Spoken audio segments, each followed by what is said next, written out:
लायटी खूब वयता फ्रिक्वेंटली नॉट लायटी म्हणल्यार पावर. म्हणजे ज्या तरेन गेली 14 दीस सबंद गोंयांत आनी कोंकण पट्टीर पावस पडटा तो पळयलो जाल्यार न भुतो न भविष्यती असो पावस पडिल्लो आसा. आनी पावस पडटा आसतना काल जे तर वादळ जालो तें जर पळयत जाल्यार जे पावस पडटा आसतना न जाल्लें वादळ काल जालें. काल एका फोंड्यांत आनी बिचोलेंत आनी पार्ट ऑफ द मार्मुगांव तालुका आमी ओवरऑल जर हें करत जाल्यार कितलींशींच झाडां पडून घरां मोडल्या. लायटीचे खांबे जवळ जवळ एकेका कडेन 6-7 खांबे उणमळून पडले आनी एक झाड तर सावयवेरें अशें पडलें की ते 6 खांबे घेवन सकयल आयले. काल आमच्या धवळी ह्या भागांत राती हांव जेन्ना वता आसतना बरोबर 10:15 सुमार जाली म्हाका फोन आयलो की मोठें झाड पडलें आनी जवळ जवळ 3 खांबे सकयल आयले. पूण हें सगळें जर नुकसान जर पळयत जाल्यार सरकाराचें नुकसान जालां पूण प्रत्येक घरांत नुकसान जालां आनी तें नुकसान कशें भरप हें हांव नकळो. ते कुटुंबाक ती शक्ती जीव अशें हांव सांगूं शकता. As far as government is concern जें काम नुकसान जालां तें सगळें काम पूर्णपणे करपाची जबाबदारी गव्हर्मेंटाच्या माध्यमांतल्यान पावर डिपार्टमेंटाच्या माध्यमांतल्यान आमचो डिपार्टमेंट इंजिनियर्स आनी हांव स्वता आनी आमी काम चालू केलें.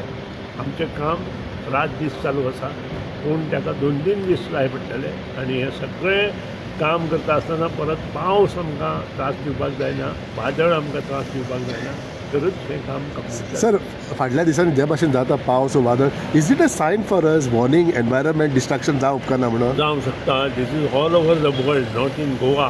पूण ज्या भाशेन गोंयांत जाता पळय तशें all over the world climate changes जे जाल्यात it is all over the Goa.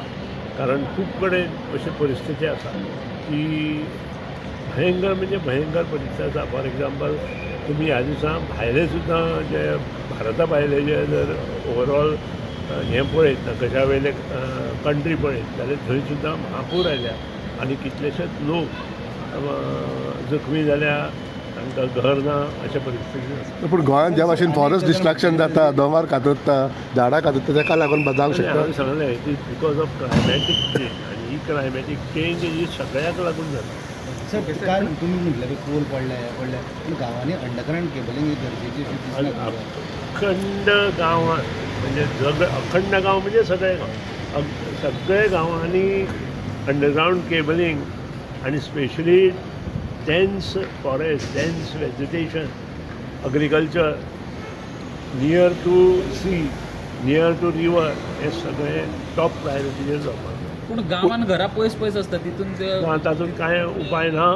हें काम करपाक जाय आनी तें करपा खातीर आमचें सरकार under the leadership of Pramod Sawant as a finance minister आमी मुखार सरता. तुमी अंडरग्राउंड केबलिंग बाग येता मागीर ते रस्ते पाड जाता, कोण सारकें करना. नाका आशिल्ले आमी उलोवनय ज्यो गोश्टी गरज आसा ताचेर आमी भर दिवया आनी बऱ्यो गोश्टी करुया. सर काल आनी पॉवर शॉर्टेज जेव्हा उरलेलें तेन्ना पावर शॉर्टेज ना, पावर प्रॉब्लेम आसा. इलेक्ट्रीक जे पोल्स आसा ते पडिल्ले कारणान एकामेका वायरी टच जाल्ले कारणान प्रत्येक ट्रान्सफॉर्मराचेर स्विच वता अश्यो गोश्टी खूब. आणि दुसरे एक सर तुम्ही म्हटलंय की वॉटरफॉल्स आणि डॅम्स जे आहेत त्या डॅमवर सोलार पॅनल बसून वीज निर्मिती 1 तारीखला आमचं बजेट आहे त्याच्यावर मी बोलतो.